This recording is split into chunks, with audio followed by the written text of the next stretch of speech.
en un mecanismo de falla que lo propuso hace mucho tiempo Terzaghi y que hasta la fecha sigue siendo válido, con algunas adecuaciones, pero como tal sigue siendo válido este mecanismo de falla que ocurre dentro del suelo. O sea, no solamente nos quedamos con la pura resistencia al esfuerzo cortante, es todo un mecanismo de falla que se genera para llegar a la capacidad de carga última. ¿Sí? Es lo máximo que aguanta.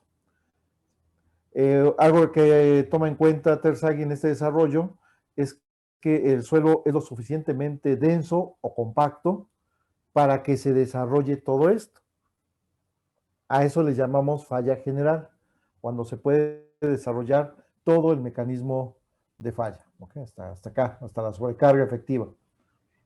Pero si por plastificaciones internas, o sea, suelos blandos, estamos hablando de eso, no se puede desarrollar todo el mecanismo de falla, entonces la capacidad de carga última se alcanza antes de que se desarrolle todo este mecanismo. Es algo complejo saber cómo se generan las plastificaciones y en qué zonas se generan dichas plastificaciones.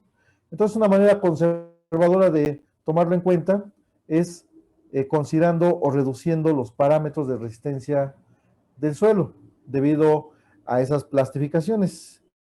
Y la simplificación que hacemos es pues solamente tomar una fracción de la cohesión y una fracción del ángulo de fricción interna del suelo, ya sea que tenga las dos propiedades o tenga alguna de ellas.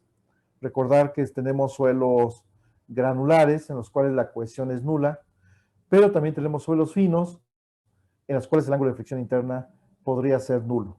¿Sí? Entonces, ¿cuánto lo reducimos estos parámetros? Una tercera parte es lo que lo reducimos. Por eso nos quedamos con 2/3 partes de estos parámetros de resistencia. Siempre que hablamos de parámetros de resistencia del suelo, estamos hablando de la cohesión y el ángulo de fricción interna del suelo. Haciendo todo esto, Terzaghi establece una ecuación que toma en cuenta todo este mecanismo de falla. ¿Sí? Y esa ecuación la tenemos acá.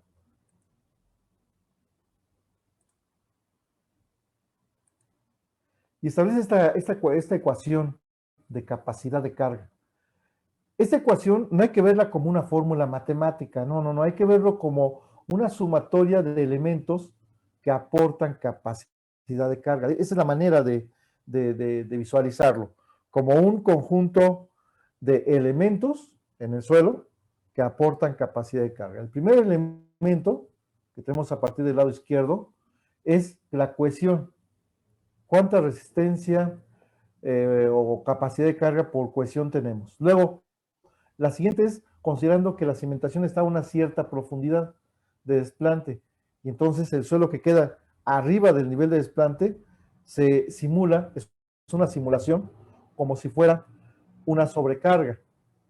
Se le llama sobrecarga efectiva, o sea, se calcula como si fuera un esfuerzo efectivo. Por lo tanto, si hay agua, hay que tomarlo en cuenta. Y el tercer elemento es por ángulo de fricción interna del suelo. ¿Sí? Esos son los elementos involucrados en la capacidad de carga, pero nos da lo máximo que resiste. Nosotros no podemos diseñar con lo máximo, porque cualquier cambio en las cargas, cualquier incremento, ya sea por cuestiones de cambios de uso del inmueble, alguna adecuación que se hizo o eventos accidentales, sismo o viento, incrementan los esfuerzos hacia el suelo. Y si yo calculé mi cimentación con la capacidad de carga última, lo pongo en riesgo. Lo hacemos con una capacidad de carga admisible, como aplicándole un factor de seguridad. Ese factor de seguridad no hay que considerarlo como si fuera un factor de miedo. No, nada de eso. Nada de que tengo una capacidad de carga de 10 toneladas, le aplico un factor de seguridad de 2 y la reduzco a 5 para tener una holgura de 5 toneladas por metro cuadrado por si pasara algo. No. El factor de seguridad se establece a partir de una serie de situaciones que tal vez se salen un poco del control del ingeniero que está diseñando. Por ejemplo, algunos no se ha definido bien adecuadamente las cargas que van a actuar de la edificación ya terminada, ¿sí? o sea, ciertas incertidumbres en ese aspecto, la variación que puede tener el suelo en un plano horizontal con respecto a lo que hicimos nuestro muestreo y tal vez cambien algunas propiedades del suelo, el procedimiento constructivo propio de la cimentación. Afortunadamente en cimentaciones superficiales no es tanto problema el procedimiento constructivo, porque hasta cierto grado yo veo cómo queda la cimentación, o sea, visualmente vemos cómo la hicieron.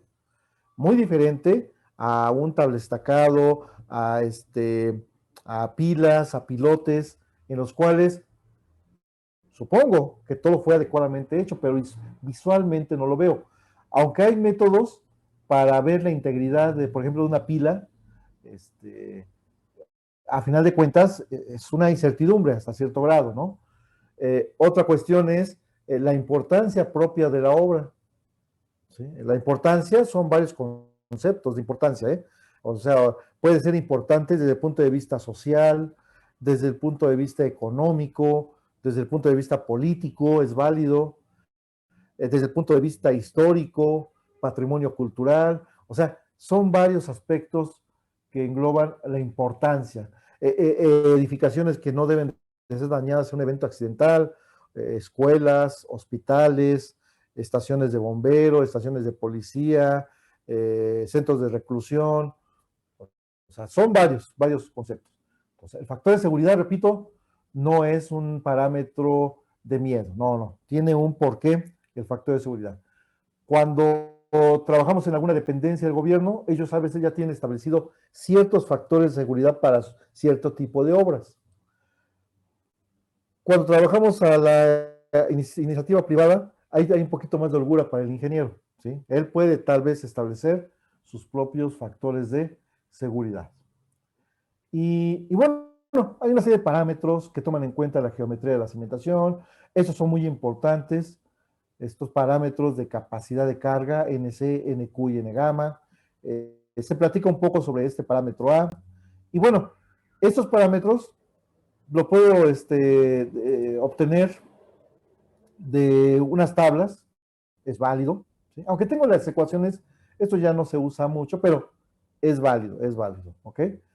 Lo que sí ya no es válido, y desafortunadamente lo he visto todavía que se hace, es sacar los parámetros NC, NQ y N-gamma, estos factores de capacidad de carga, de gráficas.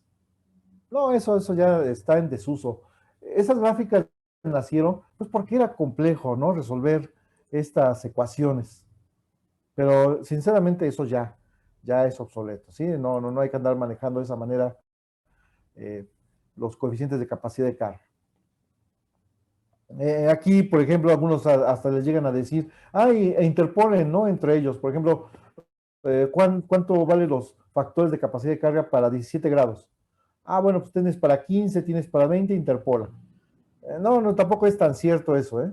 Si ustedes grafican la información, les van a salir unas curvas, entonces no es tanto así, ¿ok?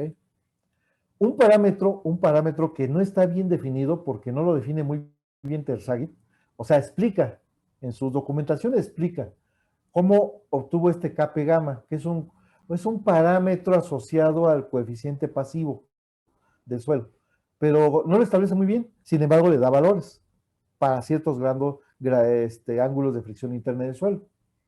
De aquí sí, es aceptable sacarlo de esta tabla o interpolarlo, ¿ok? Aunque repito, es un parámetro que está un poquito vago ahí en sus valores, pero es válido obtenerlo de esta manera. Un detalle importante cuando el ángulo de fricción interna vale 0, cuando trabajamos con suelos puramente cohesivos. NC, NQ y N-gamma no se obtiene con las ecuaciones, ya tiene valores fijos. ¿Sí? ¿De dónde sale este 5.7? Pues sale de esta fórmula de acá abajo. ¿Sí? Toma en cuenta la zona radial en radianes de un semicírculo para obtener este 5.7.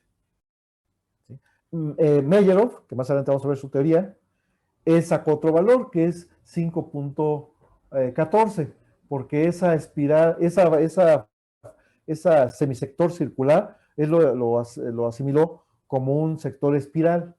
Entonces saca un valor diferente, 5.14, que a la fecha es el que más se acepta como factor de NC en un suelo puramente cohesivo. Entonces, no lo vayan a sacar.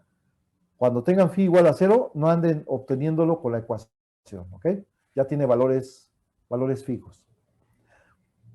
Aquí se manejan ángulos de fricción interna muy altos para el suelo, ¿eh? Ya hablar de más de 30, 35 grados ya es muy grande para un suelo. ¿Sí? Es raro encontrar, ya prácticamente estamos hablando de suelos que están ya en un proceso de convertirse en, no sé, en roca sedimentaria, por ejemplo. Pero, pues ahí están los valores, ¿no? Para que no haya ningún problema. ¿Qué más? ¿Qué más? Y bueno, ya después viene un ejemplo y demás. ¿Sí? Eso es la teoría de Terzaghi. Ahora, ¿qué pasa con la teoría de Meyerhof? En la teoría de Meyerhof,